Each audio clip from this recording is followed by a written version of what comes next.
Baik, pertanyaan yang pertama. Assalamualaikum. Waalaikumsalam. Bolehkah sholat duha itu diqadha setelah kita melaksanakan sholat zuhur karena tersibukkan dan lupa belum melaksanakan sholat duha? Mohon penjelasannya. Ikhwanu fillah rahimakumullah. Berkaitan dengan qadha itu adalah mengerjakan sholat di luar dari waktu yang sudah ditetapkan. Waktunya sudah habis, kemudian baru dia kerjakan sholat. Ini namanya qadha. Ulama sepakat yang namanya qadha itu pertama adalah berkaitan dengan sholat yang 5 waktu, sholat wajib, subuh, zuhur, asar, maghrib, dan isya. Ini yang diperintahkan bahkan diwajibkan untuk diqadha. Artinya seseorang yang terlewatkan sholat zuhur misalnya, kemudian sadarlah dia di waktu asar, dia ingat dia belum melaksanakan sholat zuhur, kemudian adzan asar dikumandangkan, maka orang ini wajib mengqadha sholat zuhur dulu 4 rakaat, baru dia kerjakan asar. Kalau ada orang yang tertidur di waktu maghrib, sebelum adzan maghrib dia tertidur, dan ini mungkin terjadi. Ada orang yang berada pada sebuah kelelahan, kemudian tertidur, terlelap sebelum adzan maghrib. Bangunlah orang ini setelah lewatnya waktu maghrib, masuk sudah waktu isya. Maka orang yang seperti ini wajib qadha maghrib 3 rakaat dulu, baru dia isya. Hal yang demikian bersumberkan dari hadis Nabi SAW, man nama anis salatin aw nasiha falyusalliha idza dzakaraha. Siapapun yang tertidur atau dia lupa dia belum sholat, maka sholatlah kapanpun dia ingat, kapanpun dia sadar. Ada orang yang tertidur di waktu subuh, dia belum mengerjakan sholat subuh, kemudian bangunlah dia jam 9, jam 10 pagi misalnya. Apa yang dia lakukan? Dia qadha sholat subuh. Dia tidak boleh berdalil innallaha ghafurur rahim, Allah maha pengampun. Jadi kalau dosa sembahyang Allah maha pengampun, tidak. Dia tetap wajib untuk mengqadha sholat subuh. Ulama sepakat yang namanya qadha itu ada di sholat yang 5 waktu, subuh, zuhur, asar, maghrib, dan isya. Sementara sholat sunnah, apakah ada yang diqadha? Sholat sunnah itu boleh diqadha hanya di 3 model sholat sunnah. Yang pertama adalah sholat qobliyah subuh. Ada orang masuk masjid, tahu-tahu iqamat sudah dikumandangkan, dan dia belum mengerjakan sholat qobliyah subuh 2 rakaat. Maka sholat subuhlah orang ini berjamaah dengan imam sampai selesai sholat subuh. Dia tunggu muncul matahari. Muncul matahari atau yang dikenal dengan istilah masuknya waktu syuruk, dia kerjakan dulu qobliyah subuh yang tertinggal. Ini qadha qobliyah subuh. Kalau dia adalah orang yang menunggu waktu syuruk, baru dia kerjakan syuruk. Kalau dia bukan orang yang menunggu masuknya waktu syuruk, dia pulang ke rumah, kemudian muncul matahari, maka dia bisa qadha qobliyah subuh 2 rakaat. Apa dalilnya? Sabda Nabi SAW, man fatatu rak'atin qabla subhi falyusalli 'inda tulu'i syamsi.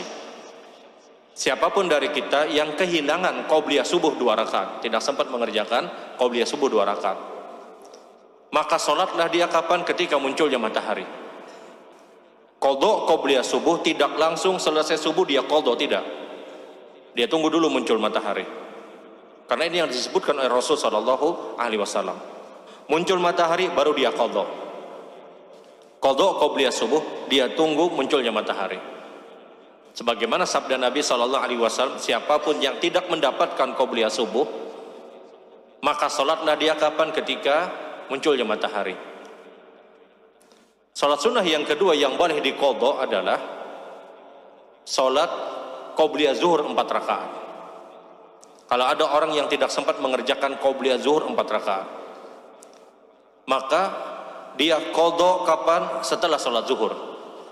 Sebagaimana hadis dari Aisyah radhiyallahu taala anha, ishtaghala Rasul sallallahu alaihi wasallam yauma wa fatatu 4 rakaati qabla zuhri.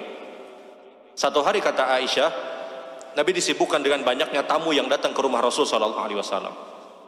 Tamu terus bergilir datang kepada Rasul sallallahu alaihi wasallam. Saking banyaknya tamu yang datang ke rumah Nabi sallallahu alaihi wasallam menjadikan Nabi tidak sempat lagi mengerjakan qobliyah zuhur. Yang biasa Nabi kerjakan qobliyah zuhur, Nabi tidak sempat. Maka Nabi kemudian keluar dari rumah, langsung memerintahkan untuk iqamat. mengerjakan sholat zuhur. Setelah itu Nabi pulang selesai melaksanakan sholat zuhur, kata Aisyah, baru Nabi mengqadha qobliyah zuhur 4 rakaat, kemudian baru melaksanakan ba'diyah zuhur. Ini dalil bahwasanya qobliyah zuhur 4 rakaat itu boleh diqadha. Kapan? Setelah sholat zuhur. Sholat sunnah yang ketiga yang pernah diqadha Nabi SAW adalah sholatul lail, sholat tahajud. Tahajud itu boleh diqadha.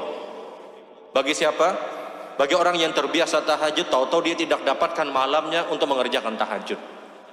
Sebagaimana cerita Aisyah radhiyallahu taala anha, Nabi SAW ketika itu beliau dalam kondisi sakit.